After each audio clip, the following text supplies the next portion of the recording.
Hey, Slick Talkers, thank you so much for tuning into this podcast. And I know that if you love this show, you'll also love my morning show called Good Morning Hospitality with my co hosts Michael Golden and Brandy Canali, as we spend 30 minutes every Monday morning to dive into the industry's top latest news and trending topics. So go check it out on wherever you find your podcasts at Good Morning Hospitality. And you can live stream with us on Monday mornings on LinkedIn, Twitter, Facebook, and of course, YouTube. Now, I hope you enjoy this episode.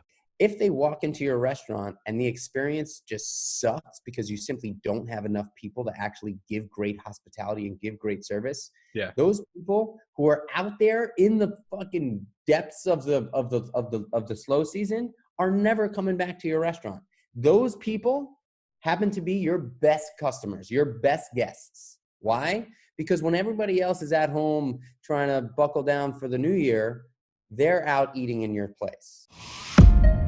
Welcome to Slick Talk, the hospitality podcast where we discuss all things hospitality, hotels, and business. You can find us online at slicktalkthepodcast.com and on every podcast listening platform.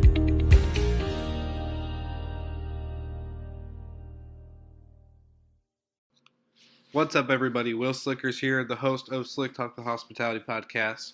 Hope you guys had a great New Year, a great Christmas, a great holiday season. I know I did, and just super thankful for all the exciting things that are happening in my life, and as well as with business on the podcast. For a quick wrap up on it, I guess I would just explain to all you guys listening today, is that I quit my job as a front office manager at a hotel to pursue my business and, of course, podcasting full time. And so if you guys have any questions, feel free to let me know. But exciting stuff working and coming out in the Slick Talk space. So stay tuned for a lot of really just cool announcements and excitement coming through the show.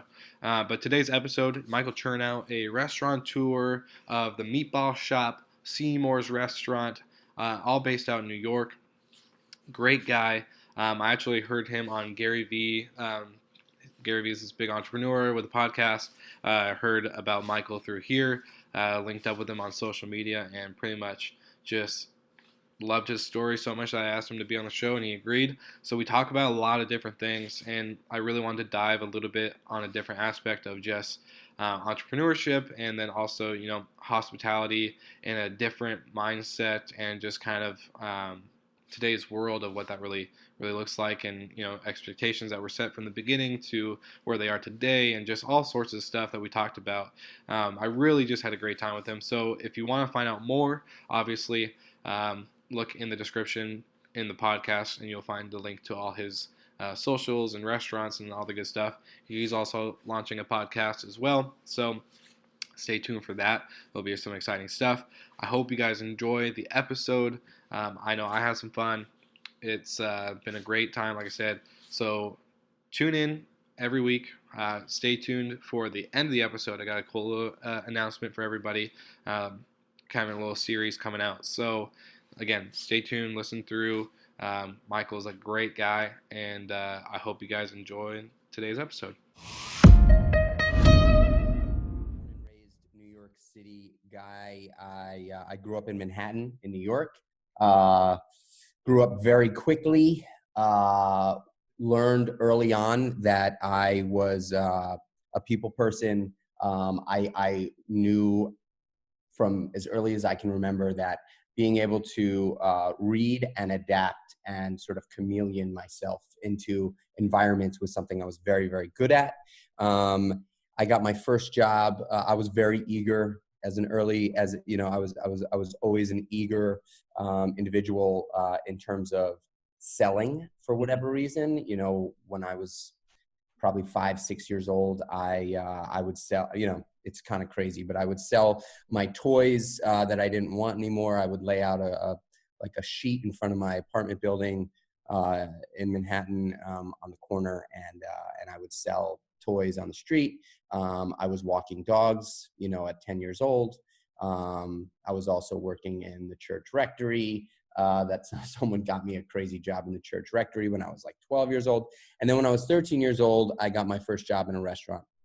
And that's when I knew that I had sort of landed and I had arrived. I was able to I started out delivering food, and then I very quickly was put on the floor as a busboy, and I was able to be who I really wanted to be there in that restaurant. I fell in love with the environment. I fell in love with the people, and ultimately, I knew that this is where I was going to be at that early age. So I worked in restaurant after restaurant, throughout high school, and I worked in a few nightclubs, and I was always the youngest, but for whatever reason, always hung with the sort of most prominent, because I figured out how to, I hate to use the word manipulate, but at a young age, you have to use some sort of manipulation. It gives you leverage to get to where you are. I think. Exactly. Yeah. And so however, throughout those years, because I was in New York and, in the city, I was exposed to a lot of amazing things, as well as some really sort of, dangerous things. Yeah. And I played in a number of different sandboxes. But, I was working in nightlife at a young age. So I definitely partook in some of the bad news that nightlife has to offer. But always stayed true to myself, even though I was struggling in a couple of different arenas. Anyway, when I was 23, I had landed, my favorite job about 2 years earlier when I was 20, a job that I had for almost 8 years. And then when I was 23, my boss took me aside and said, "Hey man, Mikey, I love you. You're one of the best guys that's ever worked for me. I am watching you destroy your life with drinking and partying, and I can't watch it. So either you got to get your shit together, or you got to get out of here, because I'm not gonna stand by and watch this." And he motivated me to actually get my life together, even though, looking from the outside, you wouldn't necessarily think that I was a mess. Internally, I was really struggling, and he saw it. And so, because of Frank, I really started to pull my life together and get serious. And I stopped drinking. I stopped all the partying. And at 23 years old, I had sort of laid out a plan. And that plan was get healthy. So I dove headfirst into health and wellness and fitness, go to culinary school, get out of culinary school, write a business plan, open up a restaurant with my best friend from childhood. And that plan was the plan that I laid out right then and there. And that was the plan that I executed upon. And fast forward till, I was 27. I graduated culinary school. I had gotten a degree in restaurant management as well. And I started to draw up a business plan. And I, begged my best friend from childhood, who was an amazing chef, to move back to New York, because he had moved to Los Angeles, to come and help me open up this restaurant. And it took me about a year of convincing him, but he finally came back, and we started to put the pieces together for the meatball shop. At 28 years old, in February 10th of 2010, so we're coming up on 10 years this February, we opened up the meatball shop in the Lower East Side of New York City. It opened to great success, lines around the block for years. We opened up 5 more of those restaurants.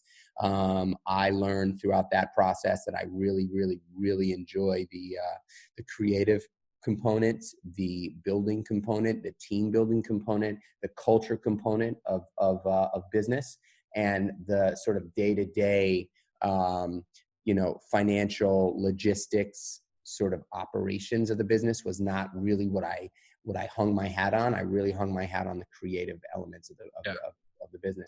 And so I stepped down from co-CEO at Meatball Shop to launch a new business called Seymour's. I opened that in June of 2015. Again, luckily, that restaurant opened to great success. I took on a partner, and about a year in, and opened up another 5 of those. And that was, Seymour's will be celebrating 5 years this June in 2020. I had taken a step down from day to day at Seymour's, because similarly to Meatball Shop, we established the brand, we established the culture, we knew who we are, how we talk, how we walk, how we celebrate, how we mourn, all those things that define culture. We were established. And so I said to my partner, Jay, hey, I'm going to take a step back. I'm going to let you run the show, and I'm going to go create again. And that's where we're standing right now. I'm a few months away from launching a new business called Creatures of Habit, which will be a fast casual restaurant that will also have a line of consumer packaged goods that will launch with retail and direct to consumer. Wow. So it's a lot. It's a big journey. I think, you made it past that 10-year mark with the meatball shop, which I've never heard until after I got to, do a little research on who you were.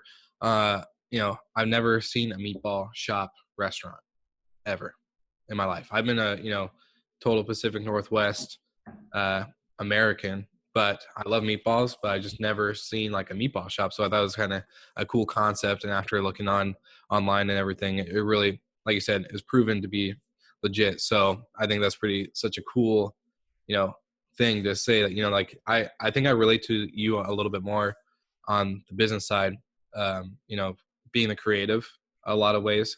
And then not so much the day-to-day operations, even though it can be fun. I was just going to ask though, so when you sat down to build this business with your childhood friend and just kind of take off, like you stuck to the plan from 23 till 28, you stuck to it. What was the idea and like the leading concept, I guess, to the meatball shop? What was, like, out of all the restaurants you could have opened, especially in New York, why meatballs? It's interesting that wasn't always the idea. When Daniel Holzman, who's my partner in the meatball shop, and I'm still partner at the meatball shop, just not day-to-day operating partner. But when Dan came here, he and I could not find or could not see eye to eye on a concept that we both wanted to do. And it took us a while of really sort of banging our heads against the wall, trying to figure out exactly what it was we were going to do. And then one day, we were walking, I was still working. I worked at Frank Restaurant. Literally, I worked at Frank Restaurant till a week before we opened the meatball shop. Wow. And he would come to the restaurant late night, most nights. And that's where a lot of our brainstorming would happen. Yeah. But anyway, there was one night I had gotten out of work. It was probably about midnight or 1 o'clock in the morning on a Friday or Saturday. The East Village was, just mobbed with people. And I remember very clearly walking north on 2nd Avenue, probably around 7th or 8th Street. And I had looked over to, there was a restaurant there called Palm Frites. It was a very small little sort of counter. It was tiny. It was probably 200 square feet. But it was packed. There was always a line down the block, and it was essentially a French fry restaurant. That's all they served there. They served Belgian fries in a cone with different sauces. Wow. And it was like a late night spot. People would get drunk and party, and then they'd go and line up there for French fries to sop it up. And so when I saw that, I said, let's just really focus on approachable, inexpensive, late night bites that is not going to cost us an enormous amount of money to produce. And when we, he and I both like that. And the dish that really inspired the meatball shop was a dish at Frank Restaurant, which is the restaurant that I worked at for a very long time. It's called the rigatoni ragu. It was probably the most popular dish in the East Village, to be honest with you. Definitely the most popular dish at the restaurant. But everybody loved Frank Restaurant, and they would come for the rigatoni ragu. It was a simple dish of rigatoni pasta, meatballs, and sausage. There was so many other things on the menu. And however, for whatever reason, this dish was the go-to dish. And I sort of, it alluded to the fact for me that simplicity is what people actually want. They want simple, they want approachable. And that's what the rigatoni al ragu was. And what I used to do late night for my family meal was I would order the rigatoni ragu sans the rigatoni. So I would have a bowl of tomato sauce with meatballs and sausage, a side of broccoli, and a side of spinach. And that was my meal most nights. Yeah. I wanted the protein and the delicious sauce and the veggies. And so that is actually what inspired the meatball shop. And when we were walking down the street that day, I said to him, dude, why don't we do meatballs? Why don't we just keep it real simple and do bowls of meatballs with sauce and a stick of bread for $5 out the window and call it a day? And let's start there. And that was it. That was how the meatball shop was born. Wow. Pretty like it. I I don't know. I get really excited with like stories like that because I think a lot of entrepreneurs or business owners, and I'm in a weird phase right now because a lot of my listeners know I just quit my day job to do this full time and my business. And so I hate using the word entrepreneur, but really that's what it is. Um, but I think when it comes to business and entrepreneurial spirit, um, I think people underestimate the simplicity of ideas on how really effective it could be. Just the simpler, the better. Um, just because I've experienced like people who either started a business or when I had a business idea, right? You're sharing it with everyone. You're like, oh, I'm going to do this, this, and this. And then you're thinking of all the big picture ideas and the stuff that goes into it. And people just get so lost and confused. But then when you come at it like a simple, and this isn't maybe every business or every time, but um, when you come at a simpler perspective, it becomes way more easier to explain, and then people can follow along and then kind of really understand and feel like they're a part of it. So I think it's kind of cool. And anyways, kind of back onto your origin. Um, so I think we have kind of similar backgrounds in a way, maybe not obviously like not New York. So definitely not as fast paced as probably your life was growing up. I think I can imagine just the intensity of the not the chaos, but I guess chaos of New York of just the go go go nonstop moving.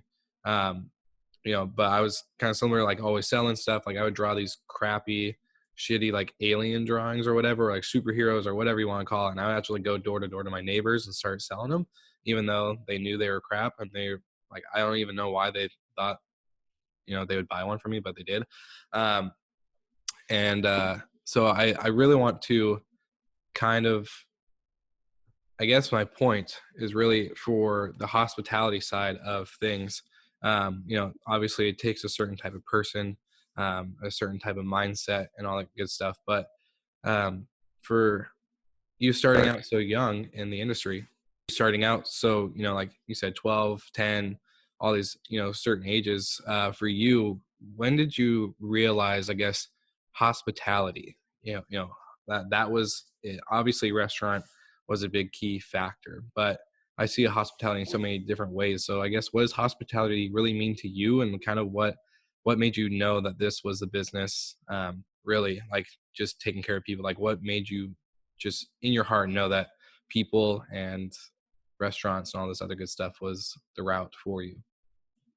I live to make people happy. That is my underlying character trait. I live for the happiness in other people. It is what drives me. It is what motivates me every day. My goal is to bring sort of positivity and optimism and excitement into the workplace, because I know not only does that that is actually the key to success in all businesses, is people feeling stoked, supported, confident, and excited to be there. It's not money that actually motivates people. That is a motivator, but it's not actually the main motivation for people. People have to feel good about where they are. And and that's what I do. I bring that energy and that sort of feeling to the space. And I learned that early on. I love making people happy. And so, Do you have a big family? What was that? You have a big family? I don't really have a big family. And interestingly enough, my family life was pretty traumatic. It was not awesome, my childhood, and that's probably, I think in some cases, it's probably like a 50-50 split. In some cases, having a traumatic, upbringing childhood where it's not awesome, spawns, the chain to continue in negativity and disaster situations. However, in my case, I actually was able to escape sort of the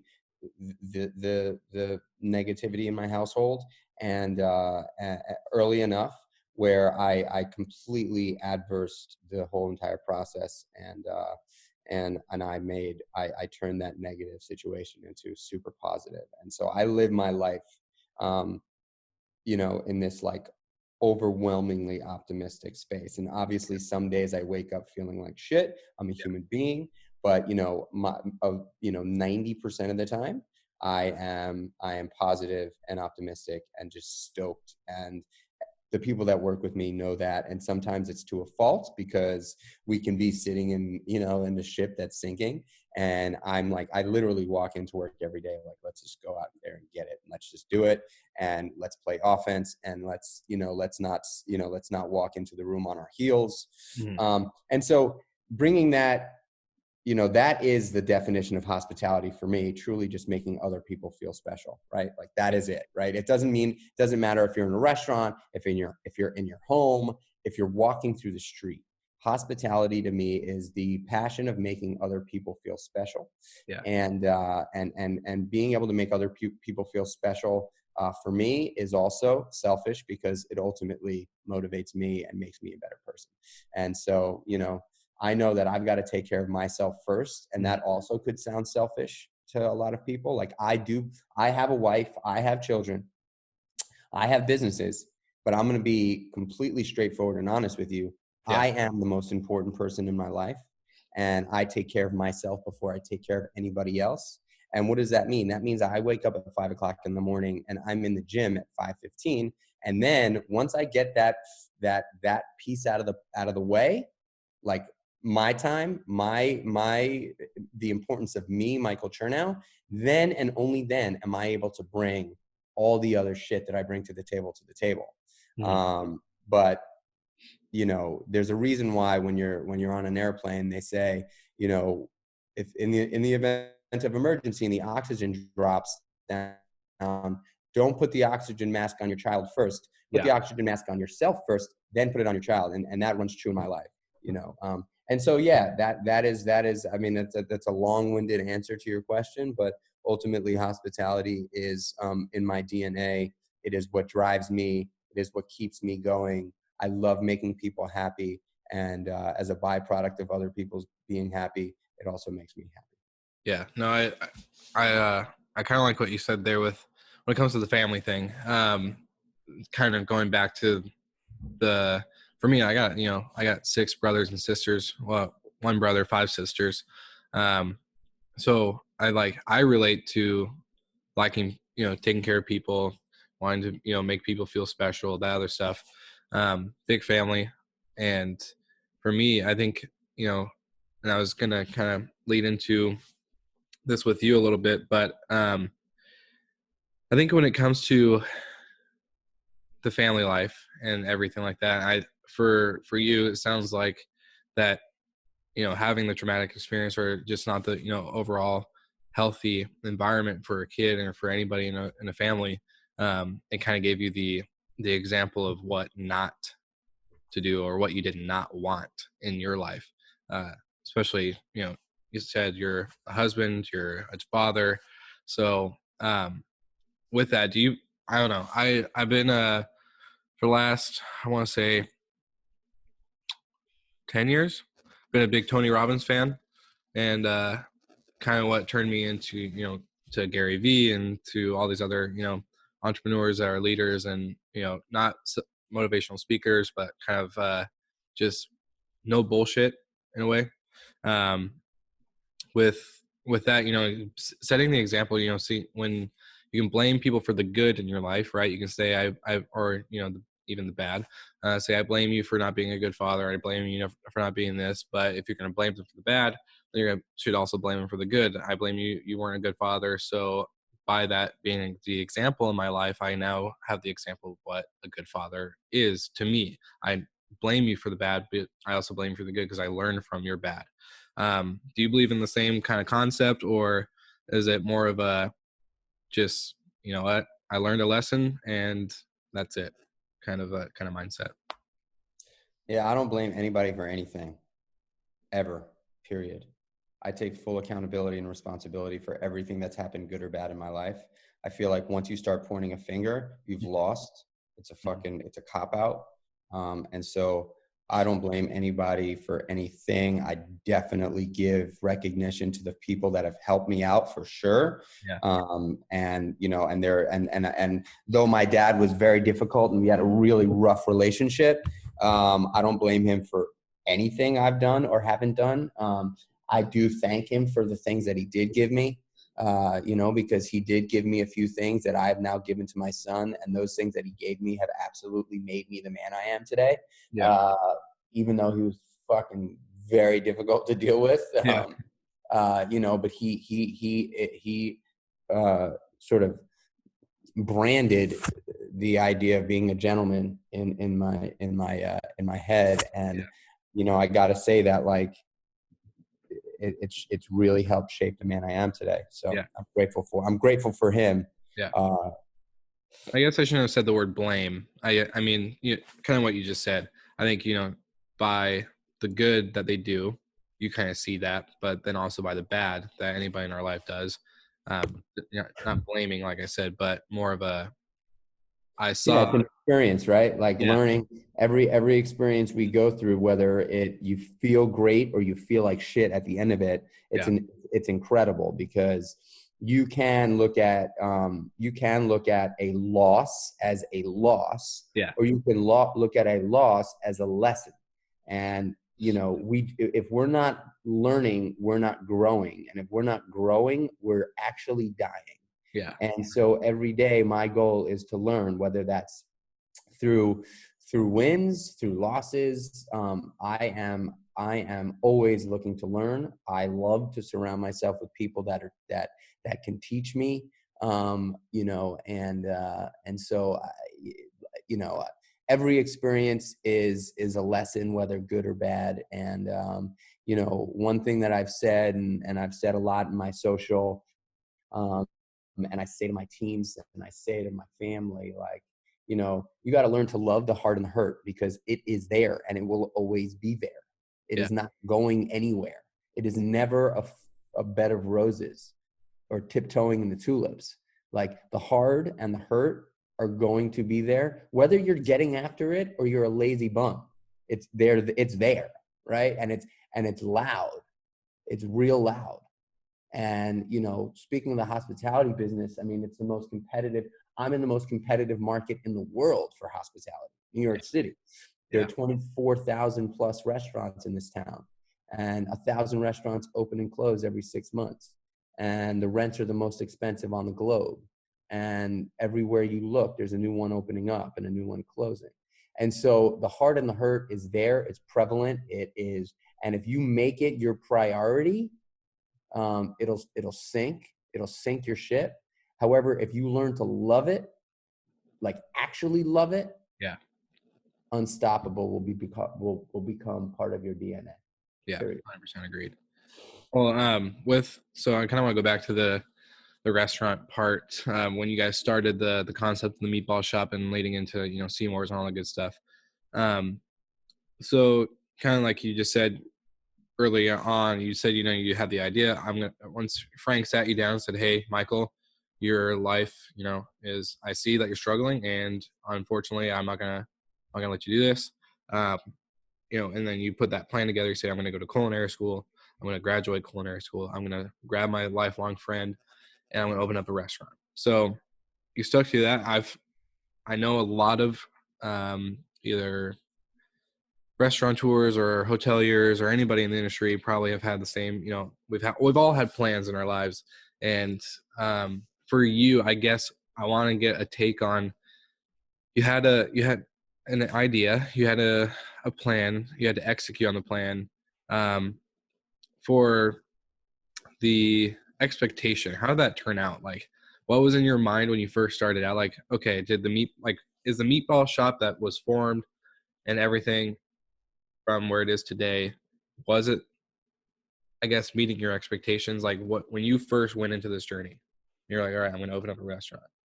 Was Yeah, this? I mean, look, I think, again, like, I got to go back to my optimistic mindset and perspective. Like, for whatever reason, as an entrepreneur, like, I think I am a purebred entrepreneur. I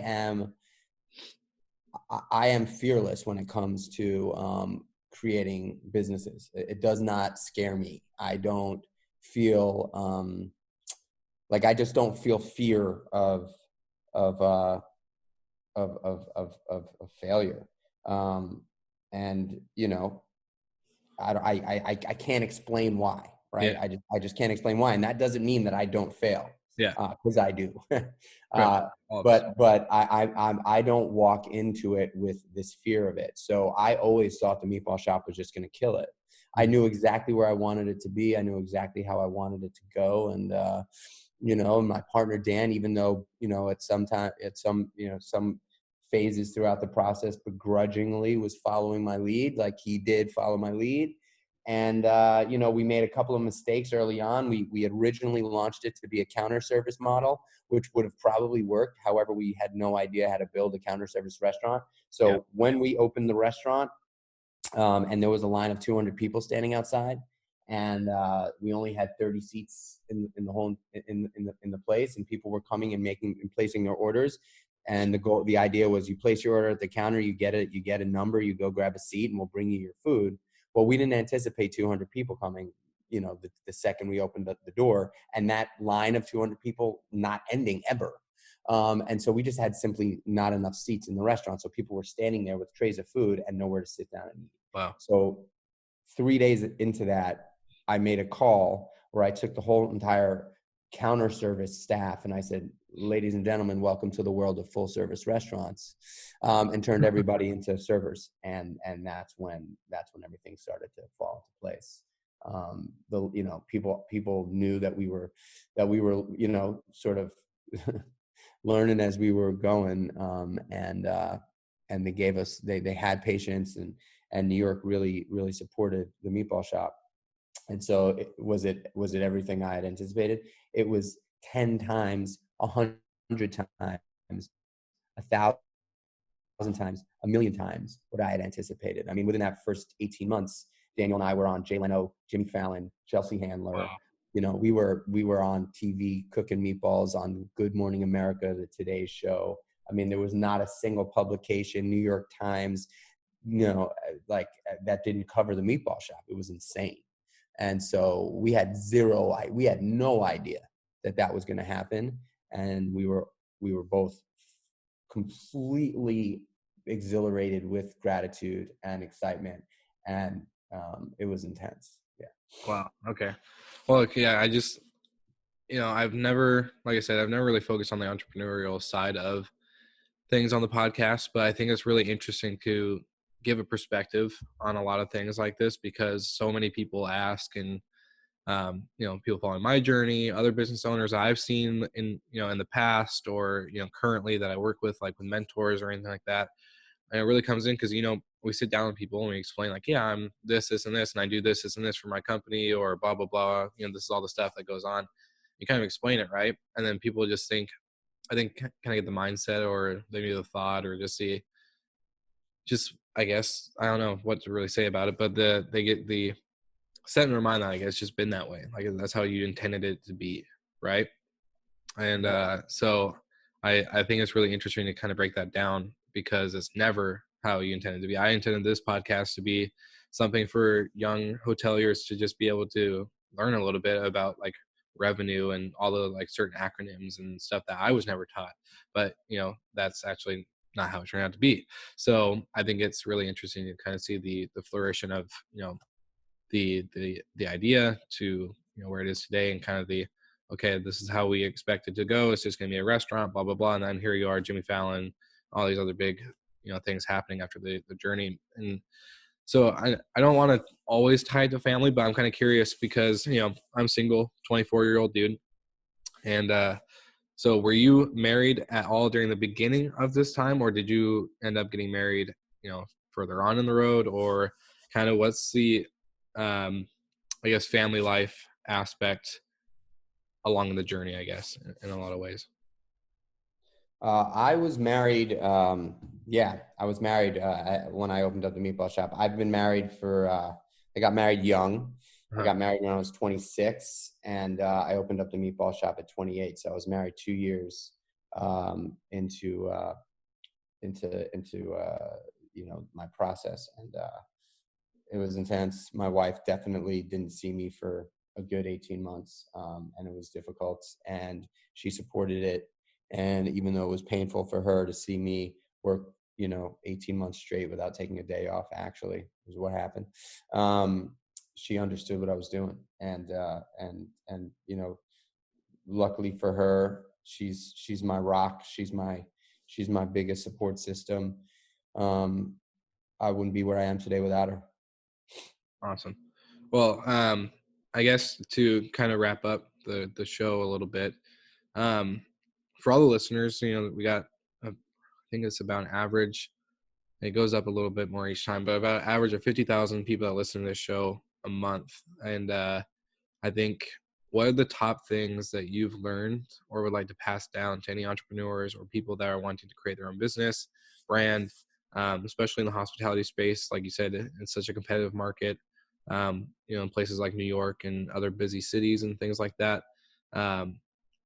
What's some advice? We have people that listen from the brand new bellboy or waiter, front desk agent, up to the owner and executive stage in the industry for a lot of things. So I guess for anything that Michael Chernow has learned in his past years of entrepreneurship and restaurateurship, what are the key thoughts that you would just pass down to anybody that's wanting to get into the space, especially as a business owner and creator?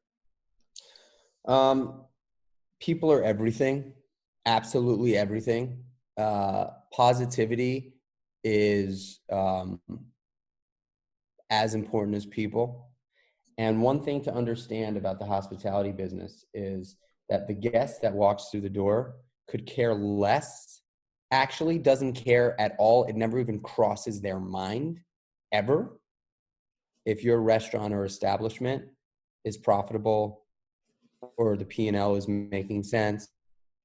Like, the P&L never, ever, ever, ever crosses the mind of the guest. The only thing that crosses the mind of the guest in a restaurant or a bar or a hotel or a whatever in the hospitality space is this place meeting my expectations? Plus, am I having a great time? Am I being treated well? Are the bathrooms dirty? Is the food fantastic? Those are the thoughts that are going through the mind of the guest. And if you focus on the P&L, or if your focus is whether or not your place is profitable, you lose, because the guest could give a fuck about your profitability. The guest doesn't care at all. The guest isn't going to walk out of your restaurant and say, wow, I'm sure those guys are making 10% on the bottom line. Or, wow, man, I can't imagine what that P&L looks like. You know what I mean? And so there's a real misconception about that in our business. And yes, it is a very difficult business to make money in. And yes, the P&L is very important. However, if the primary purpose or the primary focus of the business is, and the decisions, or if the decisions are made based on a piece of paper, you fail. 100%. You fail, period. That's 100%. It. See, and this goes off of, okay, so I really like that you just said that, because I have worked in operations of, hotels for many years, and that's kind of where I got my origin, started from the front desk all the way to, operating a whole property. And so I love that you just said that. It just pumps me up. Okay. So I always talked about, for people in the hotel space, this is my kind of like my bread and butter, something I preach to the choir every day. This is something I talk to my clients about. Like, this is just something I love that you just said that. I'm so pumped. All right. So with that, I think, we get so caught up. My number one thing is the guest. Like you said, they're thinking about the bathroom's dirty. Is this person treating me like I'm the only one in the room? Like, I matter, I'm important. Not like just some other check-in or some other table to turn, all this other stuff. They care about that. Obviously, that comes down from the line employees. This comes down from the people in the trenches that are working, busting their ass every day to provide this service, right? So as an owner, I've seen so many times, and it just irks me, because I know, yes, they're making money. Like, I've seen properties that make millions and millions and millions and millions and millions of dollars within a month. But at the same time, the owner has no real interaction with like the team or the guest. And not that they're supposed to. It's not like I expect the owner who has a net worth of $10 million to come out to the lobby and to shake hands and, you know, hold babies and be pretty much like the VIP of the room. But in a way that, you know, they make so many decisions based off of a P&L, like you said. Like, oh, this person or this position is costing me $40,000 a year. Let's cross it off. They don't even think it as a person. They say, oh, I see $30,000 to $40,000 worth of expenses that I don't need to have. Cross, and let's get rid of it. Or let's downgrade in quality of this because it's saving me money, or blah, blah, blah, blah, blah. You know, X, Y, and Z, all these decisions that get made just by looking at a piece of paper. So I know we were trying to wrap up the show, but for you in your business and with your restaurants, I guess, what have you seen from, like, what are the benefits that you've seen with making decisions based off of the guest experience, the team, the culture, like you've talked about, that's like your bread and butter too, is taking care of the team, taking care of, you know, making sure that people are feeling special, whether they're the guest or the employee. I guess just, I'm so pumped about this conversation. I just get a little distracted, but I think what are the benefits that you've seen with that, like being that as a priority? Because like you said, if you're looking at P&L or numbers, you've already lost. If you're making decisions based off of that, obviously, like you said, it's important. We need to know our numbers. We need to know, you know, where we're losing money, where we're gaining money, where we're making profit, where we're not. But just looking at the business as an investment, not as a actual hospitality, taking care of people. Yeah. So, you know, it's this conversation is offense, defense, right? Yeah. Like, you know, I always use the example. I always try to sort of bring it to sports, because sports is an easy one to understand. Uh-huh. If the coach of a team walked into the locker room and said to the team, guys, gals, I don't give a shit about scoring. The only thing I want is for you guys not to let them win. So don't let them. So as long as they don't win, it's okay. It's okay. That philosophy is the philosophy of someone who is playing defense constantly, who is never really taking a risk, who is never really going to get to the top. That is the Cleveland Browns. Right? Like, that's the way I see it. Like, there is no like, let's just say F it. And all we care about is getting out there and scoring goals. Yeah. Let them shoot on us. Let's do our best to play defense. But the only way to win is if we get out there and score goals. And the way I bring it back to the restaurant is, you know, restaurants have sort of peaks and valleys throughout the year, right? Like right now, this is a tough time for restaurants globally, right? Right after the holidays, everybody spent a lot of money over the holidays, traveling, this and that. Everybody's like, we're gonna buckle down and we're gonna save money. We're not gonna go out to eat. This is a tough time for the restaurant business. January, February, early March. Now, you can be the type of restaurateur where you say, all right, well, it's January, you know, sales are going to dip. We've got to buckle down. We got to bare bone the staff. Let's put the minimum amount of people we can put on the staff to just get through this season, so we don't lose money. That to me is a recipe for absolute failure. Because of the small percentage of people that typically go out to eat, that are coming out to eat in January, February, and early March. Yeah, 100%. And if you don't give them the experience that they're looking for, because they're coming out in the cold, man, you're in trouble. And so I look at it and say, you've got to play offense. You've got to not just have order takers in your restaurant, waiters that are just running around with their head cut off because there's not enough people to cover the people that are walking in. So they're just running around saying, yes, okay, no problem. Sorry, yes. Oh, sorry. Let me get the manager. Sorry, because they're not able to do their job. Mm-hmm. And what happens is, not only does it make it a terrible experience for the guest, which is secondary to me, the staff ends up hating their life because they don't feel supported, they don't feel safe, and they don't feel confident because they don't have enough people to help them out. They don't have a team around them. So I say, that is a great example of running your business based on a P&L. Slow season, cut the staff in half. And not only does that affect the number one priority for me, which is my team, not only does that affect them because they feel like they've got no support, and then the toxicity amongst the staff because they feel like, they could lose their job at any moment because the management just let go of, 30% of the staff. And now they come into work and there's no host and there's one bartender and there's one server and one busser, and they've got a full restaurant at noon and then it dies, it's a nightmare. And that's what happens when you play that, like, let's cut the staff in half game. I would much rather lose some money in the wintertime and then absolutely annihilate it in the busy season and just totally take control, because all my competition is cutting their staff in half and making it a shitty experience. And the shitty experience it's not forgiving. It's not, those people aren't going to come back in the busy time. That's it. Yeah. That's it. However, when it's slow and, and people are treated like diamonds, Mm-hmm. That's the way I talk about it. It's not like treat them like gold. It's like treat them like diamonds. And when I say that, I'm talking about my staff first. I'm talking about the people that I work with, the team that makes this thing that churns the engine.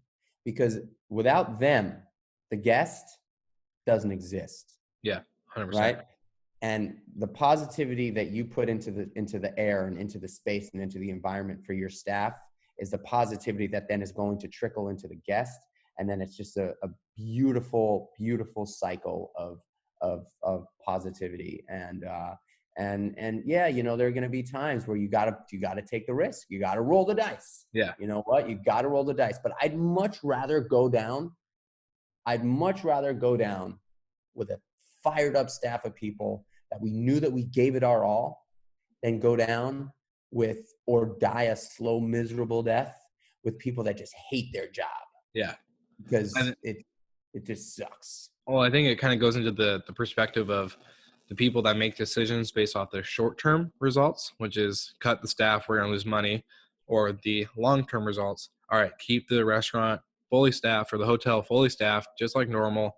Let the team know that they're taken care of, that they're going to be able to put Christmas presents under the tree, or that they're going to be able to ring in the new year with their family and not have to worry about how they're going to pay rent on the 1st of January, like all that other stuff, right? So I think it comes to the short-term decision, long-term decision, and then also when we're in such a competitive, like you said, competitive industry where labor costs are going up, so minimum wage rises, pay raises, cost of living, cost of goods, and then of course, if I 100% believe you make decisions that your staff is the most important, you keep them happy.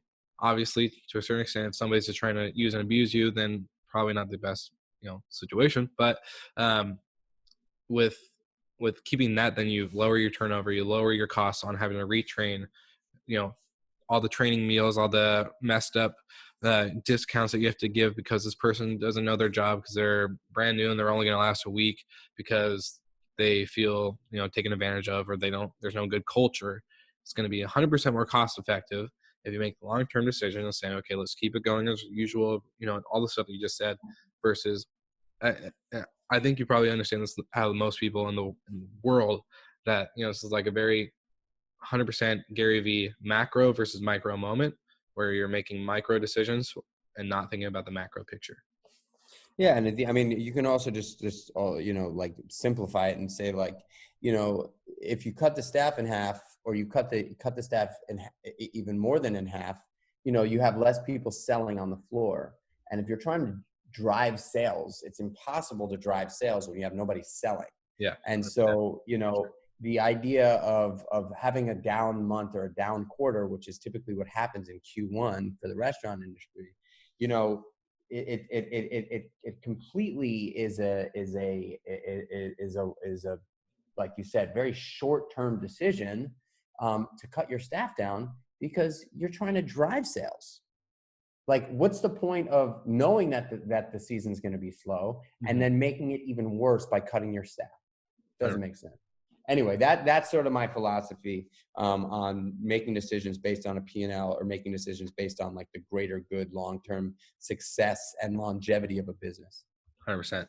Well, hey, sorry I went off on that little excitement rabbit trail there, but Michael, I just want to say thank you for being on the show. Thank you for providing a ton of value to all the listeners and to the guests that to be on 2020. This is such an exciting episode for me. For all the listeners out there, where can they find you? Social medias. Where can they look up the Meatball Shop, Seymour's, well, all this good stuff? Like, where is it to be? And of course, I think you got a podcast of your own coming down the works. Yeah, you can find me everywhere: LinkedIn, Instagram, Facebook, Twitter, Snapchat, TikTok, at Michael Chernow. Super easy. And then Meatball Shop is at Meatballers, MEATBALLERS. Seymour's is at Seymour's, SEAMORES. Well is a functional beverage company that I co-founded with a couple of guys, which is awesome. It's at Wellwell, WELLWELL. And then my podcast that I'm launching next week is called the Born or Made Podcast. And stay tuned for that. It's going to be exciting. I got Gary V on there as well. That's so dope. All right, cool. I'm so pumped. Well, hey, thank you again for being on the show, and we'll have to keep in touch. But for all the listeners out there, go check them out. I'll put a link in all the in the description for all the stuff that we just said. Going over Seymour's and Meatball Shop and Well, and all this good stuff. And then, of course, stay tuned for Michael's podcast coming out. And thank you guys for tuning in to Slick Talk this week.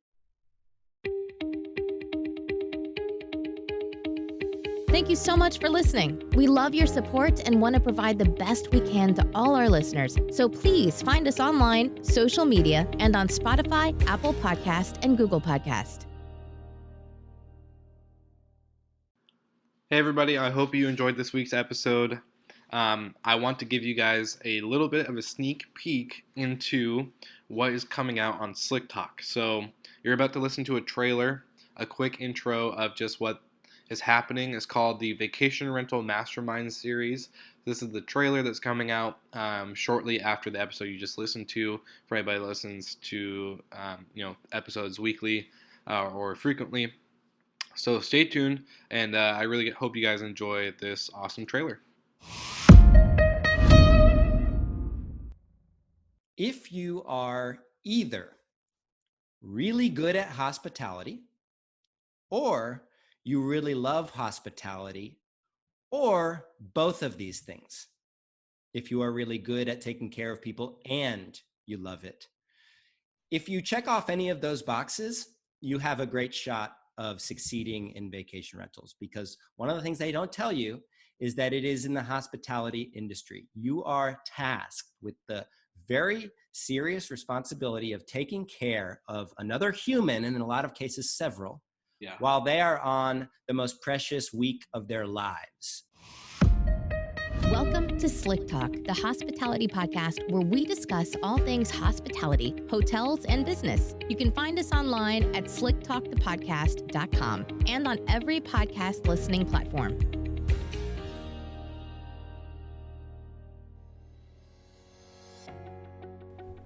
What's up, all my Slick Talkers? You are about to listen to the Vacation Rental Mastermind Series. I have sat down with some of the biggest experts in the vacation rental space all over the globe, and we created a 10-episode series where we dive in from how to be a host, how to maximize your property, how to manage a property from big management companies, as well as technology and fraud protection for your guests and for yourself as a host and an owner/investor. So tune in every week for the next 10 weeks to enjoy the Vacation Rental Mastermind Series on Slick Talk, and check out every single guest that's going to be on the show on all social media platforms. platforms.